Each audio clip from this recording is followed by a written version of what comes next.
Nobody likes that pushy stereotypical salesperson that will do and say anything just to get their commission. And you may not feel like that's you, but if you're not booking meetings with cold emails consistently, then there's a 99% chance that people see you as the typical salesperson they don't want to have anything to do with. Cold email has changed, and even if you have been in this business for years, if you didn't adjust your cold email strategy, you will still look like an amateur salesperson to prospects, and nobody in their right mind will want to meet with you. While working for small startups and big tech companies like Salesforce, I wrote emails that booked meetings with my ideal clients predictably. And today I'm going to go over all of the most common mistakes salespeople make. The key to booking more meetings is to understand what triggers the barrier of resistance that everyone puts up the moment they detect any salesperson, and how to overcome it to book the meeting. The first thing we have to understand is this: you do not want to trigger the salesperson alarm, okay? This is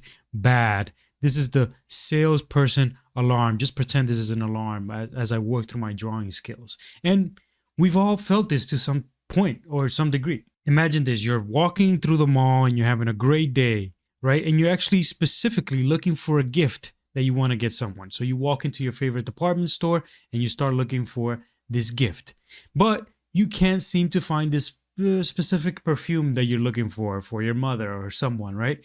So you go around the department store, around and around, looking for this perfume, and you cannot find it. Then somebody says, right, let's say Nancy here, right? She says, "Hello, sir. Can I help you with something?" And what do you say? Even though you've been walking around for the last 30 minutes, what do you say to poor little Nancy? You say, "No, Nancy." You say, "I am good, just looking," even though you know it's a clear lie. Now, why did you lie to Nancy here? She was trying to be nice to you.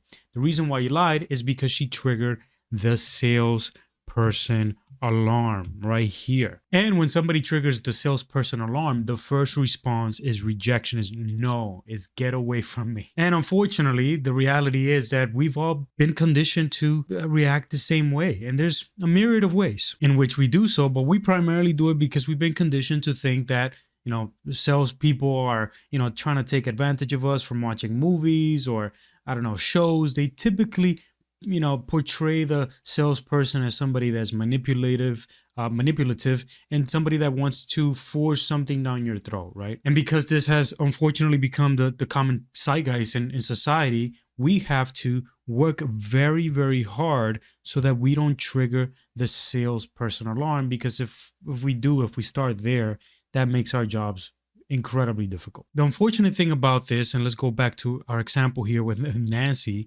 is that you have this barrier, right, between you and people who you detect as, you know, the salesperson when they trigger the sales alarm. And this makes it very difficult for, you know, you to be able to communicate as adults, because Nancy here she wasn't trying to push anything on you. She just saw you wandering for 30 minutes, so she came up to you trying to help you.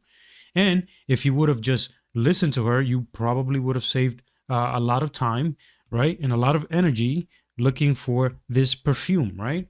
But you didn't, because this wall prevented the communication between the both of you. So this wall, we need to be able to not trigger it in the first place between us and our buyers. And we need to, once we don't trigger the salesperson alarm, we must also break that wall if it's existing there before we even show up.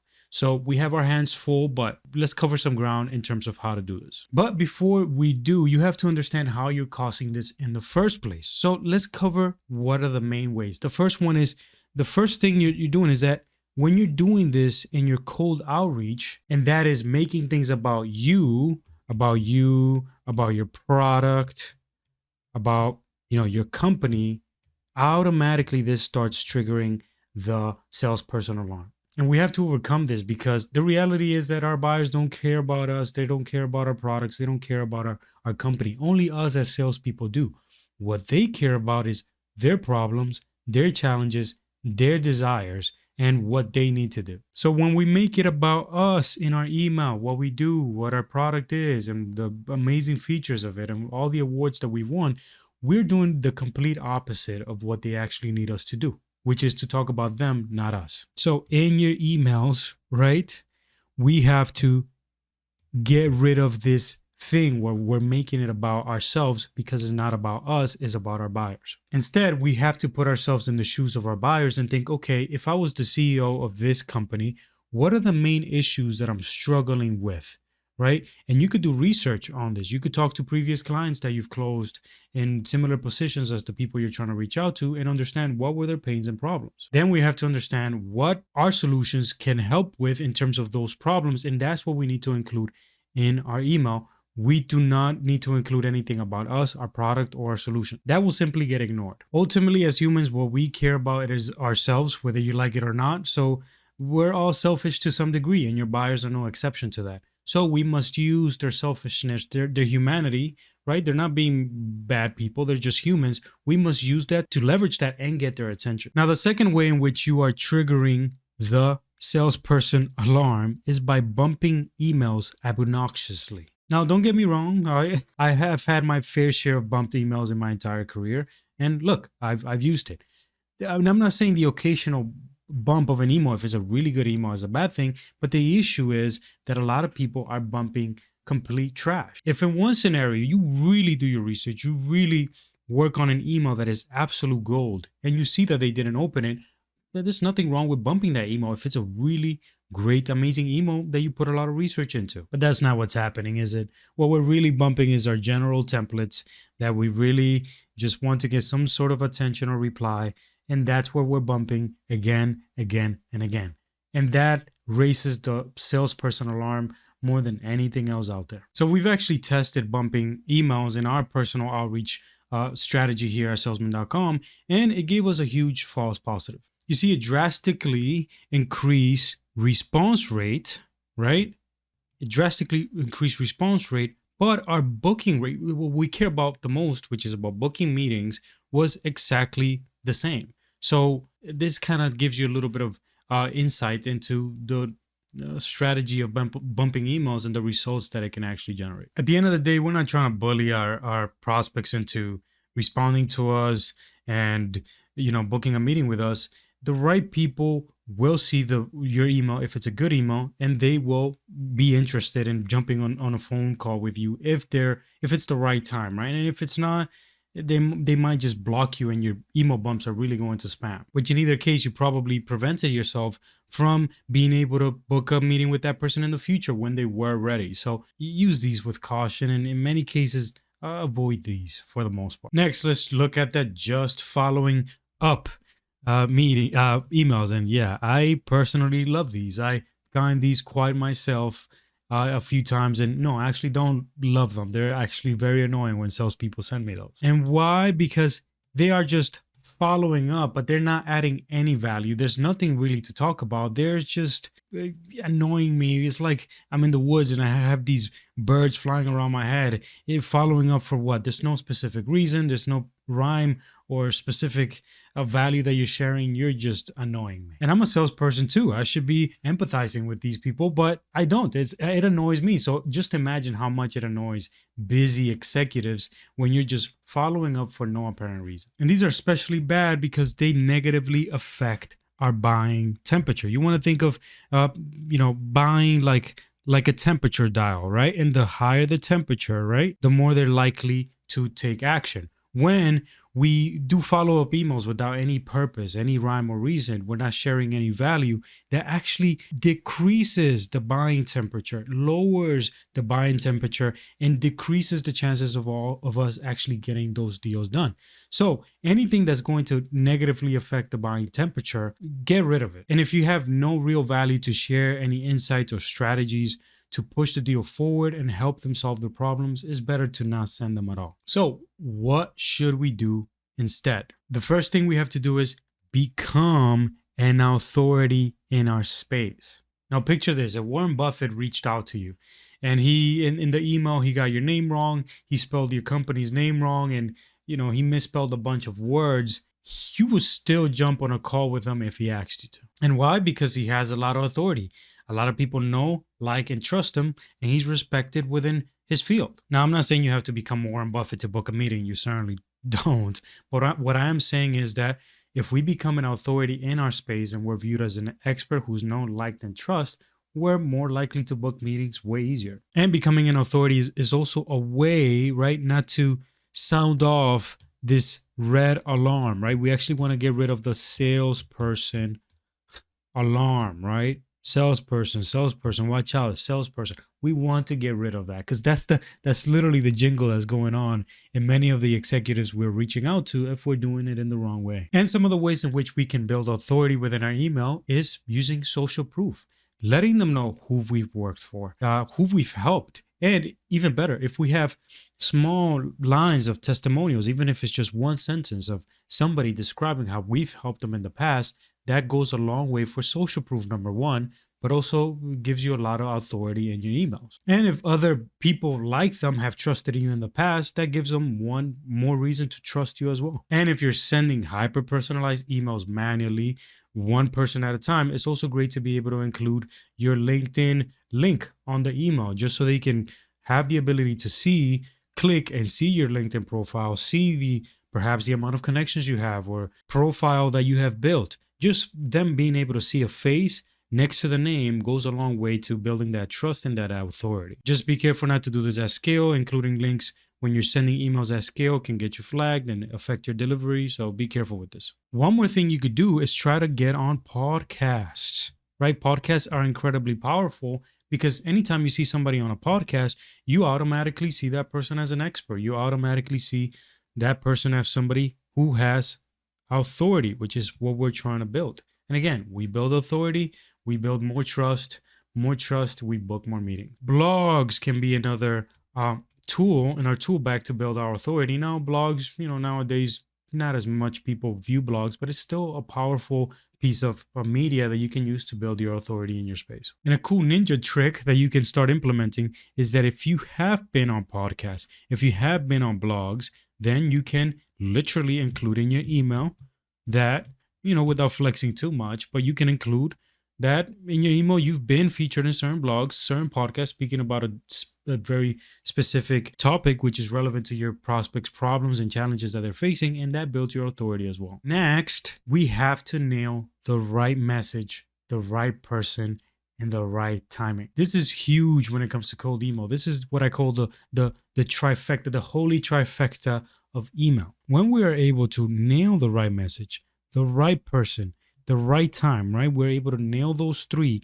Something magical happens here, and then it becomes really easy to book meetings and close deals. Now, when it comes to the right message, it's all about sending a message which truly targets the prospect's problems, pains, and desires to get their attention. And if we hit the nail on the head with this is going to trigger that, powerful curiosity loop that we always talk about, and is going to make them want to learn more. Next, it has to be the right person. Many times in sales, we're sending emails to people that can't even make a buying decision. So many times we're being wasteful with the people that we reach out to. We have to make sure that the person is above the buying line, and we also have to make sure that the person is responsible for the type of problems that our solution solves. Next and lastly is the market. And this is the hardest part, honestly, is timing the market. Now, it's hard to time the market, but we have to do the best we can according to our hypotheses of when is the best time to reach out. Maybe it's based on some research we did and we knew that this was a good time to reach out. Or maybe there's a trigger event in the market that we can leverage to send our email just at the right time. But when we nail all three, that's where the magic happens. Next thing is that we must become a consultant. Now, this can be a bit tricky because there's a right balance that we have to establish. So let's look at that. You see, there's two polar extremes that we can head into in this spectrum, right? We have, first of all, the friend zone. This often happens in sales when we're having too much random conversations, right? Maybe we get stuck in rapport building a little bit too much. We get stuck in our warm-ups too much. And then we become sort of like a buddy, 15 minutes into the phone call, we're still talking about a golfing session or something random like that.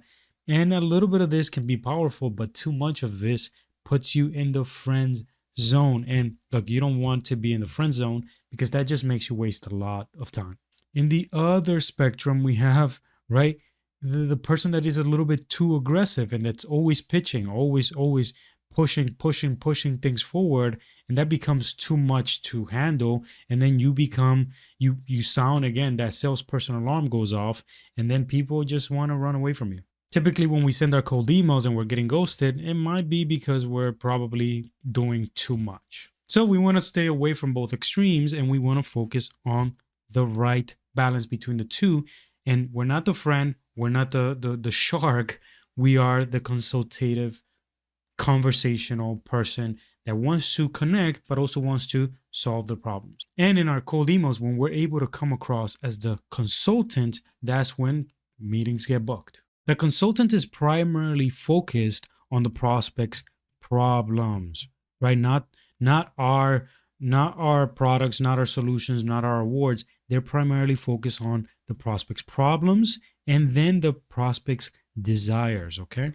Desires here. Then their goal, right? We have problem here and we have desire here. Their goal is to grab the prospect by the hand and literally problem solve with them, right? And help them navigate from their problems to their desires. And the fulfillment of those desires, the solving of those problems so they don't have the pain that they have right here. That's a person everybody wants to work with. A person who's literally going to grab you by the hand, understand all your problems, and is going to literally walk with you step by step trying to solve them. Who wouldn't want to work with that person? Who wouldn't want to book a meeting with that person? I certainly would. So the more consultative we can be here, the more success we will have overall. So we've talked about some powerful concepts, but let's ground it in real life examples so you can start applying this today. Okay, so let's look at this email right here. Hi, Kendall. Nice, Kendall. Kendall is great, right? Using their first name as always, standard stuff. And then we go right into it and it says, we help CEOs not miss their revenue targets by increasing their sales efficiency through sales training. So let's break this down a little bit. CEOs, we're directly working with CEOs, which Kendall, in this case, she's the CEO. Then we're helping them solve a specific problems, which is not missing, this is very important, not missing their revenue targets. In this case, that's the problem we're trying to help them solve, okay? Then here we're going to go into the how we are going to solve that problem by increasing their sales efficiency. And then the methodology, the how we're doing it through sales training. Then we go straight into some good old social proof, right? It goes right here and it goes, our clients like ADX and AMAC, right? Social proof, see a 27% increase in sales revenue while reducing operational costs by 18% on average. So look, we help you solve this specific problem and we specifically work with CEOs and we do it through this way, which we don't talk a lot about what we do and how we do it. We just give them a little snippet.